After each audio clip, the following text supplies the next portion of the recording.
క్రైస్తలే దేవునికి మహిమ కలుగును గాక. మీ అందరికీ మా హృదయపూర్వక వందనాలు చెల్లిస్తున్నానండి.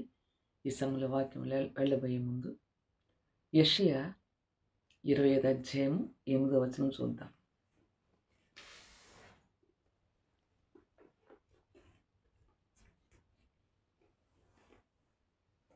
ప్రభువైన యెహోవా ప్రతి వాని ముఖం మీది బాష్ప బిందువులను తుడిచివేయును. Praise the lord. హల్లెలూయా. ప్రభువైన యేసుక్రీస్తు వారు మనతో మాట్లాడుతున్నారు. తండ్రి అయిన దేవుడు ఈ సంవత్సరంలో ఎంత దుఃఖము సలిపినావో, ఎంత ఏడ్చినావో, ఎంత బాధ భరించావో, అప్పుల, సమస్యల, వ్యాధ, బాధ, రోగమా, నిందల ఏదైనప్పటికీ కూడా ఎంత కన్నీరు విడిచావో సహోదరుడా, సహోదరి, ప్రభువారు నీతో మాట్లాడుతున్నారు. ఏమంటే, ప్రభువైన యెహోవా ప్రతి వాని ముఖము మీది బాష్ప బిందువును తుడిచివేయుచున్నాడు.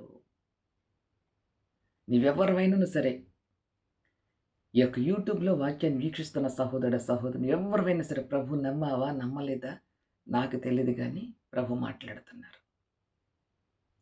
నువ్వు ఈ వాక్యమందు నేను సేవించే దేవుడు, నేను నమ్మిన దేవుడు, ప్రభుని యేసుక్రీస్తు నుంచి రక్షకుడు నుంచి దేవుడని నీ విశ్వసించినట్లయితే నీ కన్నీళ్ళంతా తుడిచేస్తున్నాడు ప్రభువారు. హల్లెలూయా. నువ్వు నూతన సంవత్సరం అడుగు పెడుచు ఉండగానే నువ్వు నమ్మినట్లయితే నిత్యముగా నీ యొక్క ముఖం మీద ప్రతి బాష్ప బిందువును తుడిచివేసిన ప్రభు మాట్లాడుతున్నారు. నిత్యముగా ఈ వాగ్దానం నీ పట్ల నెరవేర్చబడను గాక యేసునామమున. ఆమేన్. హల్లెలూయా. గుర్తుపెట్టుకోండి, ఖచ్చితంగా మీ జీవితంలో గొప్ప కార్యం చేయబోతున్నాడు దేవుడు. ఎంత కన్నీరు కార్చావో ఆ కన్నీటికి గొప్ప రిజల్ట్, గొప్ప జవాబు నీకు ఇవ్వబోతున్నాడు సహోదర, సహోదరు. ఒకవేళ నువ్వు నిజంగా ప్రభువు నమ్మినవా, శ్రమలు, ఇరుకులు, ఇబ్బందులు, అవమానాల్లో కూడా నువ్వు జర్నీ చేస్తున్నావా, ప్రయాణం చేస్తున్నావా, అయినా కూడా నువ్వు దిగులు పడమాక, భయపడమాక. మన దేవుడు సర్వశక్తి కలిగిన దేవుడు.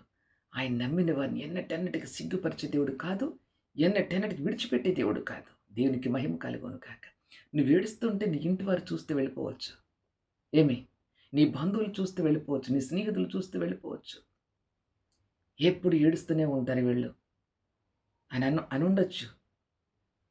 మీ దేవుడు అంటున్నావు, దేవుడు ఏం చేసి నీకు అని అందొచ్చు.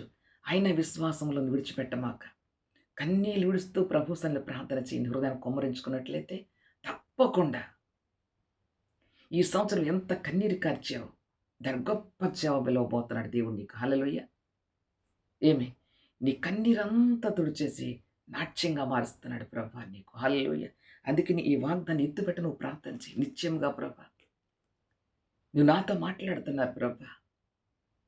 నా దుఃఖమంతా నాట్యంగా మార్చే రోజులు వచ్చేసినాయి అని నమ్మాలి. నువ్వు నమ్మినట్లయితే నూతన సంవత్సరం అడుగు పెడుతూ ఉండగానే గొప్ప కార్యం చూడబోతున్నావు సహోదరుడా, సహోదరి. ఆమేన్. హల్లెలూయా. విశ్వాసం విడిచిపెట్టమాక. ఎందుకంటే మనుషులైతే ఏడుస్తుంటే ఇంకా ఏడిపిస్తారు. మనుషులు ఏడ్చావనుకో ఇంకా ఏడ్పించేస్తారు వాళ్ళు. కానీ అదే కన్నీళ్ళు ప్రభు సన్నిధిలో కన్నీరు విడిచావనుకో, నీ కన్నీరంతా బంగారు కవసలు దాచి ఉంచి, ఏమి, ఆ కన్నీళ్లకు ప్రతిఫలముగా ఆనందాన్ని, సంతోషాన్ని నీకు ఇవ్వబోతున్నాడు ప్రభువారు. అందుకే ఈ ప్రాపసీ ప్రభువారు నీకు వాగ్దానం చేస్తున్నారు. ఏమని?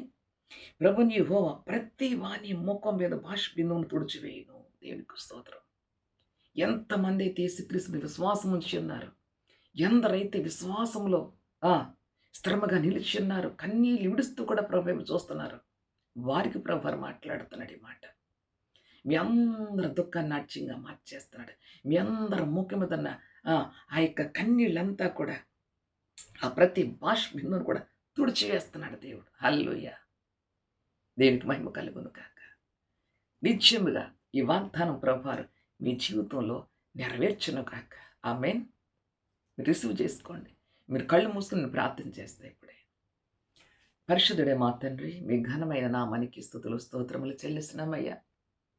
నమ్మదగిన దేవుడు నా ప్రభా, ఇప్పుడు ఎంతకాలం కన్నీరు విడుస్తున్నారో ఈరోజు వారితో మాట్లాడుతున్నారు అయ్యా. మీకు ప్రతి వాని ముఖం మీద బాష్ప బిందువు తుడిచివేస్తానని చెప్పి వారికి నువ్వు వాగ్దానం చేస్తున్నావయ్యా.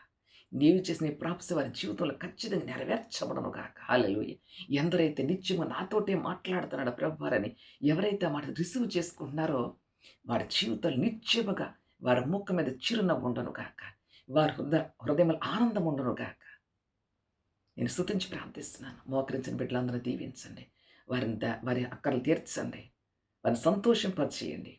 వారి కుటుంబాలు దీవించండి. వారికున్న సమస్యల నుంచి విడిపించండి. కృపచ్చు గొప్ప కార్యాలు జరిగించమని యేసుక్రీస్తు వారి పరిశుద్ధ పుణ్యనామమున స్తుతించి ప్రార్థిస్తూ, ఒకవేళ జాబులు రావట్లేదని ఏడుస్తున్నారా? వివాహం కట్ల ఏడుస్తున్నారా? ఇల్లు లేదని ఏడుస్తున్నారా? ఏ విషయంలో ఏడుస్తున్నారో? అప్పుల, తుదన వ్యాధుల, కన్నీళ్లు విడుస్తున్నారా? దేవా, వారి ముఖం మీద ప్రతి బాష్పిందు నేను తుడిచేస్తున్న వాగ్దానం చేసిన నిత్యముగా వారి ముఖం మీద ఆ యొక్క బాష్పం తుడిచివేసి వారికి సంతోష ఆనందములు నువ్వు అనుగ్రహిస్తున్నందుకే మీకు స్తుతి చెల్లిస్తూ, వారికి జాబులు ఇస్తున్నందుకే మీకు స్తుతులు చెల్లిస్తూ, ఆరోగ్యం ఇస్తున్నందుకు స్తుతులు చెల్లిస్తూ, అప్పుల నుంచి విడిపిస్తున్నందుకే స్తుతులు చెల్లిస్తూ, అయ్యా వారి బిడ్డలకు వివాహాలు జరిగిస్తున్నందుకే స్తుతులు చెల్లిస్తూ, వారి కుటుంబంలో సమృద్ధిని మీరు విడుదల చేస్తున్నందుకే మీకు స్తుతులు చెల్లిస్తూ, అన్ని విషయములో వారి జయము విజయం నిత్యముగా వారు చూచెదరుగాకని యేసుక్రీస్తు వారి పరిశుద్ధ నామమున స్తుతించి ప్రార్థిస్తూ, బిడ్డలందరూ నిత్యముగా యేసు పరిశుద్ధ నామమున ఆశీర్వదించి దీవిస్తున్నాను పరలోక మా ప్రియ తండ్రి. ఆమేన్. ఆమేన్. ఆమేన్. God bless you.